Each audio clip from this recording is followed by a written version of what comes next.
Good afternoon. My name is Michaela Cepeda, and I'm going ahead and talk about the research I did for the business trip that you have in a week for to Beijing, China. So let's go ahead and get right into it. So this is just some overview and safety considerations when it comes to China in general and Beijing. The the population in China is 1,336,718,015. And this is just an approximation since we most people know that China is huge and it's just continues to grow. Over 46,000 babies are born each day. So the number's constantly changing.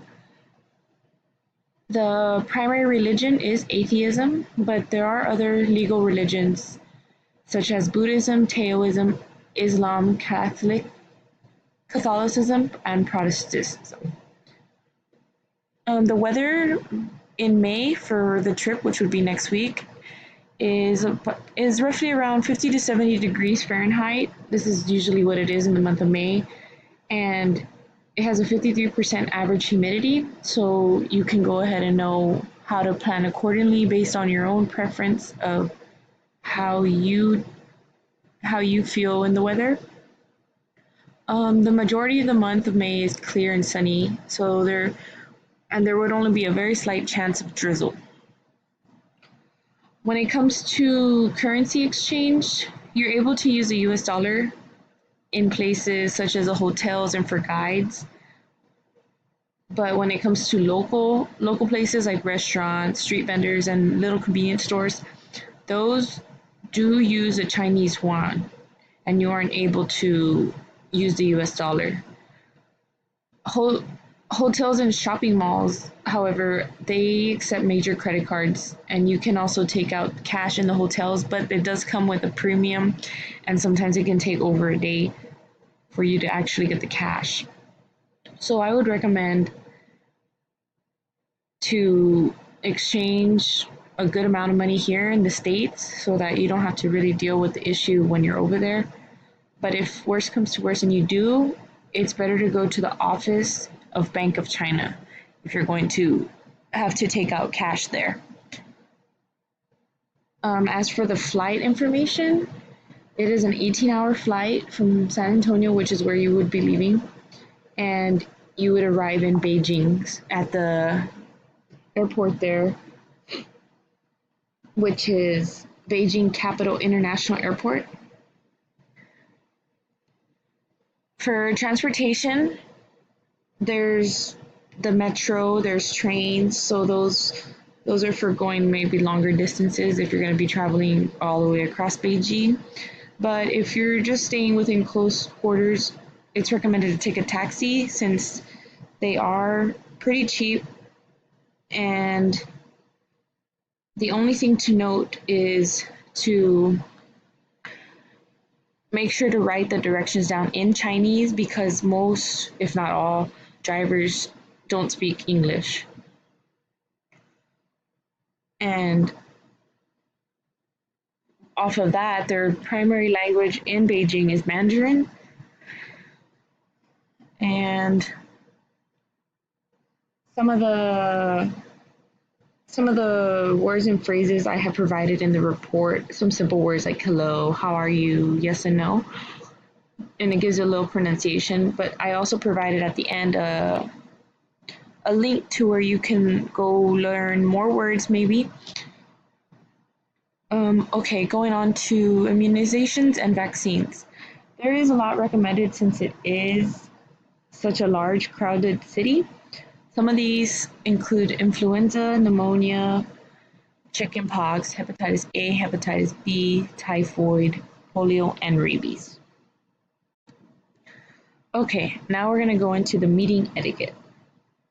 So, for a business meeting, the appropriate attire for men is to dress conservative with a plain suit and a simple tie. Also, a little tip is that they see the color red as good luck. So, maybe wearing a red shirt or a red tie would be good. On the other hand, never should you wear white because they associate that color with death. Okay, when introducing, bowing or nodding is pretty standard and typical.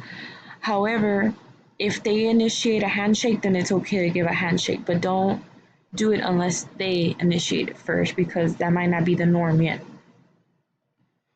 Okay, also, business cards are very important to them. So, some tips on that is be sure to include your title on it. And when you're passing them out, make sure you use both hands to hand it to them with the card facing up, as you see in the picture below to the right. Also, just a little recommendation is to print your card in gold ink, the lettering, because that color to them is of financial wisdom.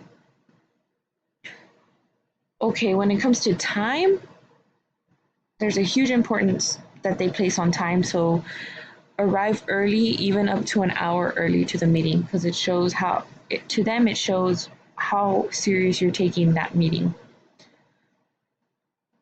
Also, when it comes to the meal and drink and exchanging drinks, um, don't talk about business during that. They like to use that time to build a relationship and just a lot of small talk.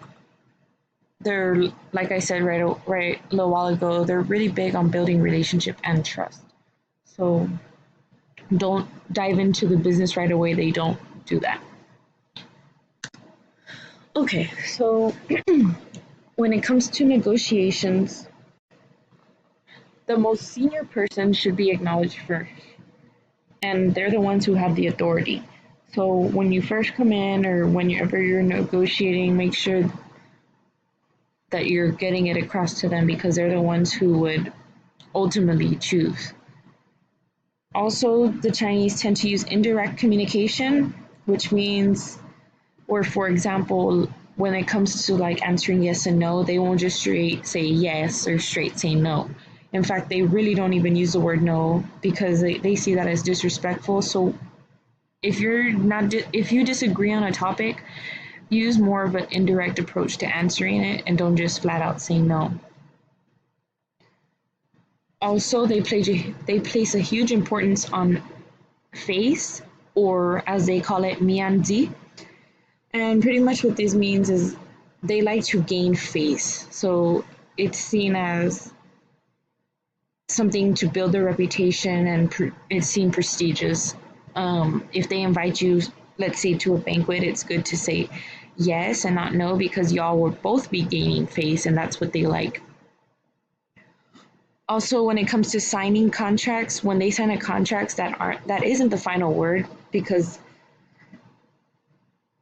they still might have modifications that they ask even after the fact. This is just because it goes back to they want to build a relationship with you first. They're really, really hold that dearly before they're gonna say that's the final contract.